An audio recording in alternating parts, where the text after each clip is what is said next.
Hello, सर्वांना नमस्कार. मी आपल्यापुढे स्वलिखित गीत सादर करत आहे आणि त्या गीताचं नाव आहे काय सांगू कसं सांगू. कारण आपल्याकडे स्त्रीचं जीवन म्हणजे एक अधांतरी आहे. मग ते आईवडिलाच्या घरी असली तरी आईवडिलांच्या जीवावरच जगते. लग्न करून पतीच्या घरी गेली तरी नवऱ्याच्या घरी ते नवऱ्याच्या जीवावर जगते. आणि वय संपल्यावर जेव्हा वृद्धापकाळाकडे ती खेचली जाते तेव्हा मुलांच्या कमाईवर जगते. परंतु आत्ताचा काळ थोडाफार बदललेला आहे. मुलींच्या शिक्षणामध्ये बदल झालेला आहे. मुली आपल्या पायावर स्वतंत्र कमवत आहेत. त्यांना एकमेकावर डिपेंड राहण्याची आवश्यकता थोडी कमी झालेली आहे, पूर्णपणे संपलेली आहे असं नाही.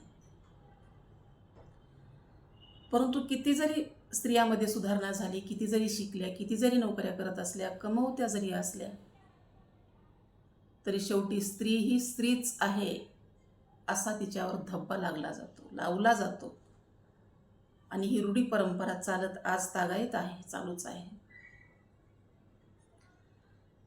ती जरी कमवती असली, स्वतंत्र असली, तिला स्वतःच्या कमाईचा जरी थोडाफार पैसा खर्चण्याचा जरी हक्क असला तरी 100% पूर्णपणे नाही.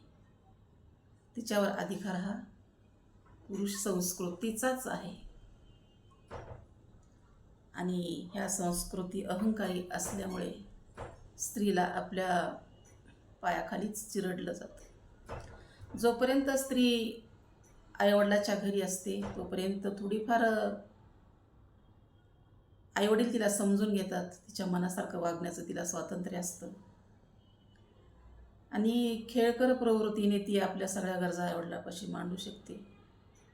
परंतु ज्यावेळी स्त्रीचं लग्न होतं, मुलीचं लग्न होतं, पतीच्या घरी जाते. परंतु सगळ्याच मुलींचे सासर फ्री असतात असं नाही. अजूनही जगामध्ये भयंकर अत्याचार आणि अन्याय स्त्रियावर चालू आहे. जोपर्यंत स्त्री नमून राहते, वाकून राहते, नवरा जसं म्हणेल तसं त्याच्या शब्दाच्या बाहेर जात नाही आणि गुलामासारखं जीवन ज्यावेळेस जगते तेव्हा ती नवऱ्याला पत्नी आपली आहे आणि त्यामुळेच त्याला ती आवडते आणि तिला थोडाफार जीव लावण्याचा प्रयत्न करतो. परंतु खरं पाहता नवऱ्याचं बायकोवर प्रेम नसतंच. ही खरी गोष्ट आहे आणि सत्य आहे. कारण ज्यावेळेस तिच्याकडून काही चुका होतात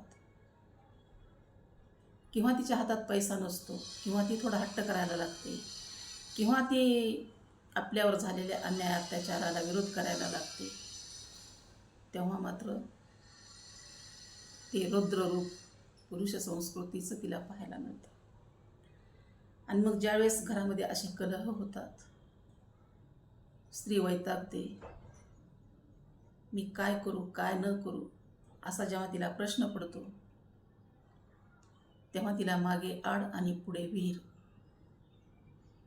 असाच संभ्रम तिच्या मनामध्ये निर्माण होतो.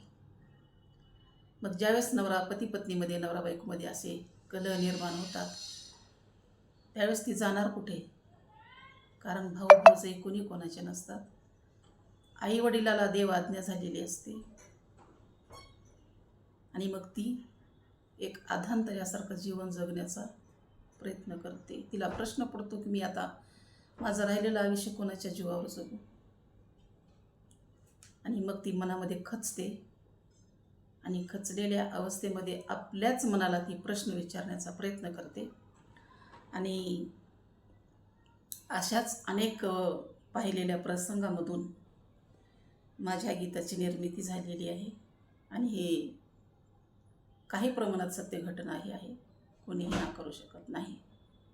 तर बघा माझं काय गीत आहे ते.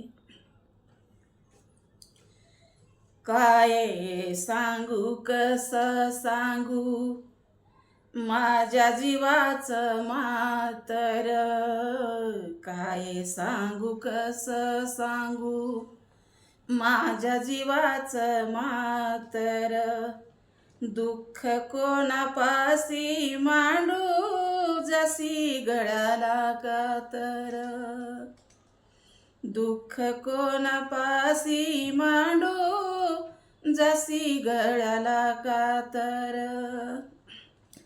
नाव कुणाचं मी घेऊ, दात ओठ ही आपुले नाव कुणाचं मी घेऊ, दात ओठ ही आपुले गळा कुणाच्या मी पडू, जखमानी गती खपले गळा कुणाच्या मी पडू, जखमानी गते खपले जाऊ कुणाच्या दारात, नाते विसरले सारे जाऊ कुणाच्या दारात, नाते विसरले सारे माये बाप गेल्यावर कुठे मिळेना धार, माये बाप गेल्यावर कुठे मिळेना धार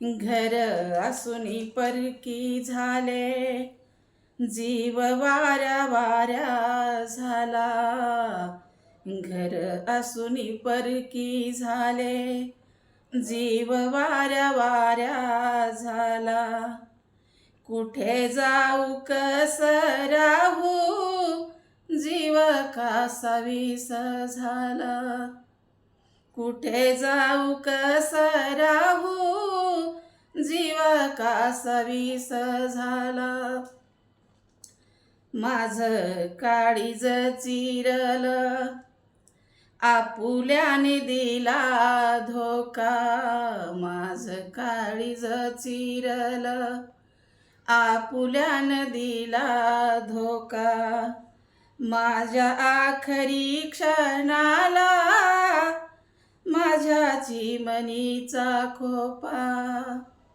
माझ्या आखरी क्षणाला, माझ्या चिमणीचा खोपा काय सांगू कसं सांगू, माझ्या जीवाचं मातर काय सांगू कसं सांगू, माझ्या जीवाचं मातर दुःख कोणापासी मांडू, जशी जळाला कातर दुःख कोणापासी मांडू, जशी गळाला कातर दुःख कोणापासी मांडू, जशी गळाला कातर खरंच माझं स्वलिखित गीत आवडलं, माझा व्हिडिओ आवडला तर खरंच लाईक करा, शेअर करा आणि सबस्क्राईब करा. धन्यवाद.